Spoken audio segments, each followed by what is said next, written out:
এই মানসিকতা কখনোই বাদ দিও না, না হলে অনেক মাশুল দিতে হবে। কখনো রাগে রাগেই জবাব দিবে না। এটা মনোবিজ্ঞানের সবচেয়ে ছোট্ট কিন্তু সবচেয়ে কার্যকরী ট্রিক। কখনো ভাববে না রাগে জবাব দেওয়া কেবল শক্তির পরিচয়।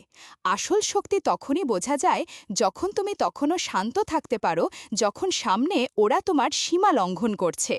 এটা শুধু আত্মসংযম না, এটা তোমার মনের আসল শক্তি। কেউ তোমার ওপরে চেঁচামেচি করে, ঝগড়া করে বা বাজে কথা বলে, ওর একটা উদ্দেশ্য থাকে, তোমাকেও রাগে ধরে ফেলাতে চাইবে। আর তুমি যদি ওর মতোই খাটো প্রতিক্রিয়া দেখাও তো, ভাবো তো তুমি ওর ফাঁদে পা দিয়ে ফেললে। কিন্তু যদি তুমি চুপ থেকো, কিছু না বলো, তাহলে ওর গোটা খেলা এখানেই শেষ হয়ে যায়। মনোবিজ্ঞান কি বলে? যখন কাউকে সে যা আশা করে তাই প্রতিক্রিয়া পাওয়া যায় না, তখন তার মাথা ঘুরে যায়। সে বুঝতে পারে না পরের পদক্ষেপ কি হবে। সে অস্থির হয়ে পড়ে, তার রাগ আরও বাড়ে এবং শেষ পর্যন্ত সে নিজেই নিজের মতো হারিয়ে ফেলে। মনে রেখো, চুপ থাকা দুর্বলতা নয়, এটা সেই মানুষের পরিচয় যিনি পরিস্থিতির ওপরে কন্ট্রোল রাখতে পারেন। তোমার চুপ থাকা সামনে কথাকারীর ভিতরে ঝড় তুলতে পারে। যদি আরও শক্তিশালী